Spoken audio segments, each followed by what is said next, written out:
I'm going to give you 15 minutes of solid writing advice that you can follow to start building your career as an author right this minute. Now, this is writing advice that is taken from the School of Hard Knocks. I went through 10 books in 8 years before I sold my first one. And I had a lot of rejections. Check out my video on the literal box of rejections that I had. But after that, I went on to sell 8 million copies in 24 countries. I followed all of the writing advice I'm about to give you to get there. And hopefully you can too. Number one, you have to decide what kind of book you want to write. I know it can be very tempting to try to chase a trend. You're like, wow, everybody's buying books on this right now. That's exactly what I should write. And I did that too. When I was writing those 10 books in 8 years that got rejected all over the place, I wrote everything that I thought could possibly sell. I did some kind of like a gladiator Roman history book. I did some chick lit. I did all of these little trends that at the time were just coming out and becoming popular, and they didn't sell.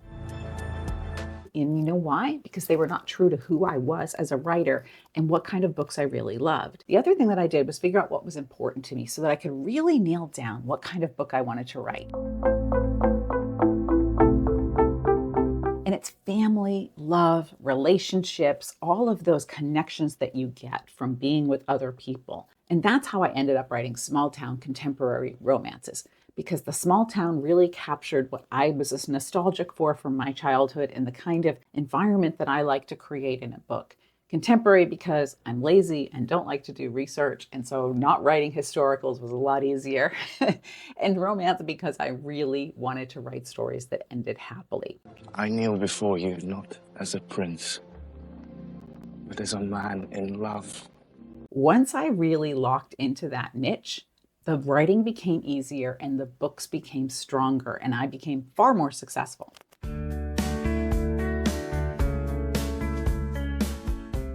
The next thing you need to do is figure out what kind of creator you are. And not everybody figures this out right away because you get a lot of conflicting advice. Don't listen to that guy.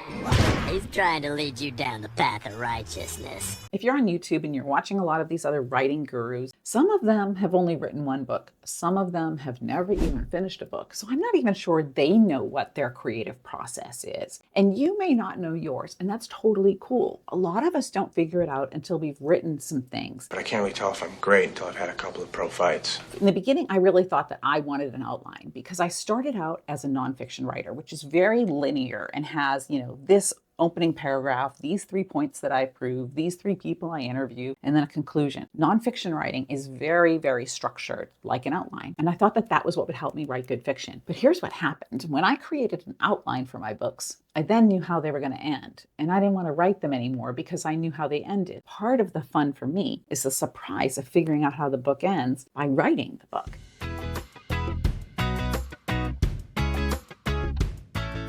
I love that part. And that's what makes me write fast because I really want to get to the end and see how the book turns out because I don't know when I start it. I really literally have no idea how the book is going to end until I get to the end. I don't know, I can't figure it all out tonight, so I'm just gonna hang with your daughter. That told me that an outline was not going to work for me. That said, I not only self-publish some of my books, but I write for HarperCollins and Hachette as well. And they make me write a synopsis so the art department can design my cover while I am working on the book. Well, I make my synopsis as vague as possible. Don't tell my editors because I don't want to know how the book ends. I just kind of like roughly create some sort of ending that may or may not come true. And I warn my editor that it may not go that way. So don't feel locked in by your synopsis, or even if you do choose to write an outline, if this doesn't work for you, abandon the outline and just write from your gut. Thank you for pressing the self-destruct button.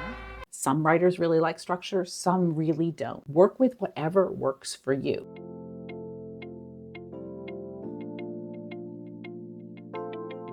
And if you don't know, then try both ways. What are you going to waste? A few pages, maybe a few weeks or months of writing a book. So never look at any of the manuscripts that you have written and maybe never sold as any kind of a waste. They are part of your education. You can't become a lawyer without going to college for several years. And 99.999% of us can't become an author by just popping out the first thing that we write.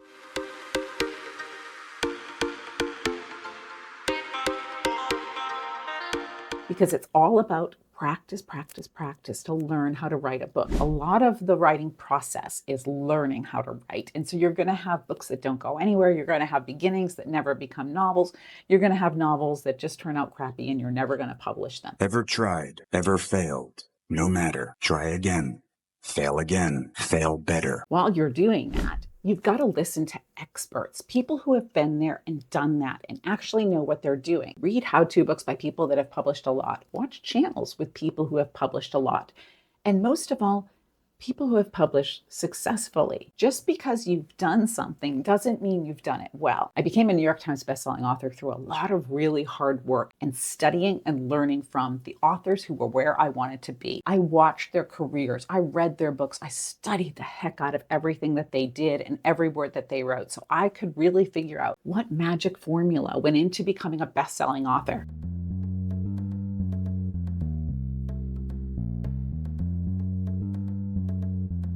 And then I wrote the best possible book that I could. And I worked with experts throughout my entire career. When I've worked for traditional publishing houses, obviously I have an editor there. But even as I've self-published, I hire professional editors to go through my books because they're an outside third-party eye who see things that I don't see. And they will tell me to maybe expand on the emotion here or pull this out or put this in or do these other things. They are the ones that are going to help me make the book the best it can possibly be. Do not skimp when it comes on that part. Don't just hire your cousin because he knows how to use Photoshop. Really invest in professional people that make you look like the professional that you want to be. You got to dress for the job you want, not for the job you got. If you want to be perceived as a professional author, you have to act like a professional author and you have to create a professional looking, sounding, and reading product.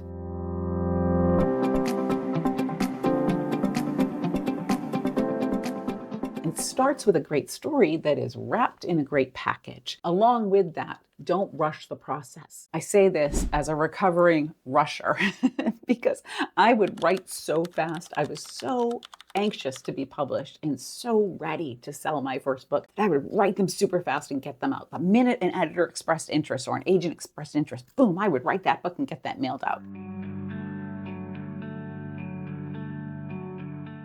And you know what that did? It bit me in the butt every single time. Because when I rushed, I did not send out my best work. And then that door would be shut forever. When I learned to take my time and really invest in creating a good story, that's when I started becoming successful.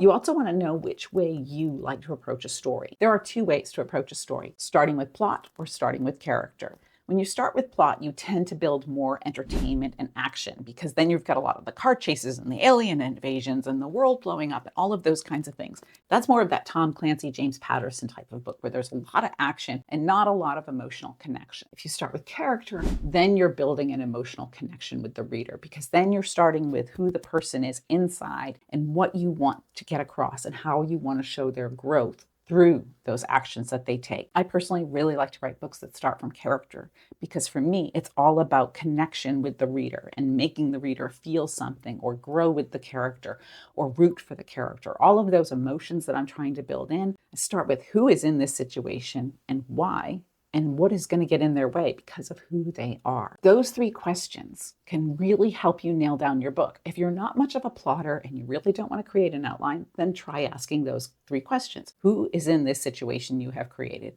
Why are they in it? And what roadblocks are going to get in their way that are probably caused by themselves and all of the bad decisions they've made along the way that got them here.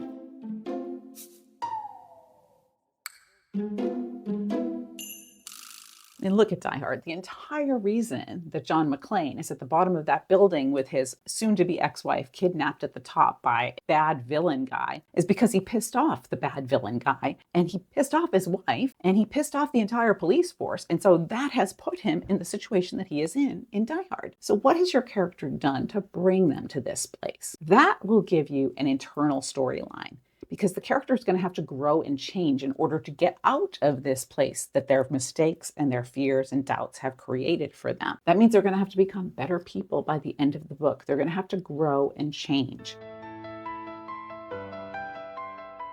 Now, if you're writing from plot, that won't necessarily happen. If you're doing something like the Lee Child Reacher books, Reacher does grow and change a little bit in each book, but not a lot. These are really plot-driven books, but they're super entertaining because Reacher always has some kind of either ticking time clock or really high stakes that make him get involved when he would much rather be on his little nomadic hermit way. There is always some kind of huge motivation for Reacher to do what he does. That motivation helps answer the question about why the character is doing this and what is at stake for them.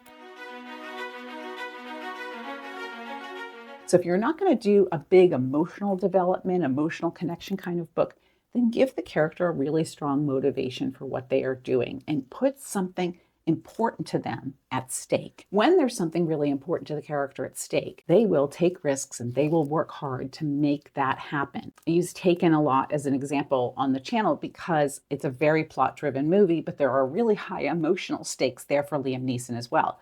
Rescuing his daughter is way more important than just rescuing some random girl. So the stakes are really high because it is personal to him. So even if you're writing a plot-driven book, you can make it emotionally resonate with the reader by creating stakes that are really personal to the character. And that will get the reader really invested in the outcome of the book. You should also be revising as you go. Now, some people like to wait all the way to the end. Personally, I think it's really overwhelming to revise 80,000 words or 100,000 words, as opposed to revising a scene. Every single time I sit down to write, I go back and revise the scene that I just wrote before, because that helps me kind of get back into the mindset of the book and also helps me see what should logically happen next. I look at what happened in that scene, what was at stake for the character, how did things go wrong, and what would they naturally do next? Or how could I make things even worse in the next scene? So by going back and revising a little as you go, but not getting stuck in editing paralysis where you're sitting on the same scene for 6 months, you can lessen the revision burden on yourself. And as you're revising, I want you to ask yourself, does this scene have a goal for the character that is in it? Does the character have some action, because action is crucial, and that they need to take to get closer to their overall book goal? How does this scene, this piece of the puzzle, fit into the overall picture? Because if it doesn't, you should either cut it or rewrite it. Character needs to have a reason for taking that action so that the reader is going along with them and saying, yes, go after that bad guy, or yes, go rob that bank, or yes, go save the family farm from the bank. Whatever it is that the character is doing, you want the reader to root for them. And they only do that if they have a goal for the reader to root for, and that goal makes sense to the overall book.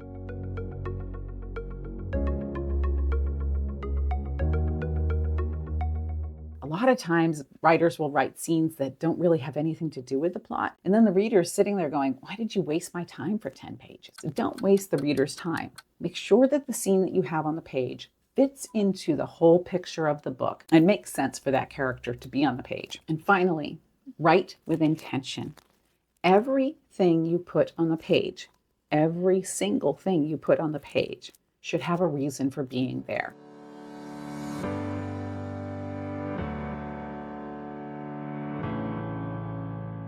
When you write with intention, you don't write wasted scenes. You don't write characters that just have no purpose in the storyline. You write things that actually impact the reader. Write this down and remember it. Every action the character takes, every thought that they have, every word that they speak should be motivated by something that has happened in the book.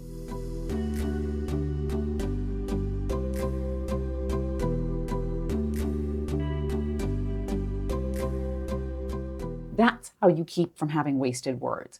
You don't have characters randomly having thoughts that have nothing to do with the book, or randomly taking actions that have nothing to do with the book, or just saying things out of the blue that have nothing to do with the book. Because when they do that, the reader's like, hey, you just wasted my time. I'm not reading this book anymore. And they close it and walk away. So if you get to the end of a scene and you're thinking, I don't know if this belongs here, go back and ask yourself, was this action, dialogue, thought, was it triggered by the plot? Did something happen in the book that would naturally create the character acting, thinking, speaking this way? If not, revise it or cut it.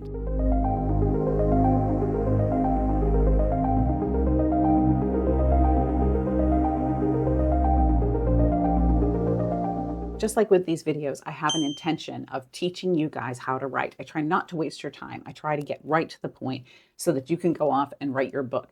My goal is to have a rising tide of great writers who are creating more great books for me to read, because I read a lot. So have the same respect for your reader and don't waste their time. Make sure that everything you have on the page is not only moving the plot forward, but is put in motion by the plot, so that you're getting the reader invested, connected, and motivated to keep turning the pages to find out what happens next. And if you want to know how to create really great characters from the get-go, watch this video right here.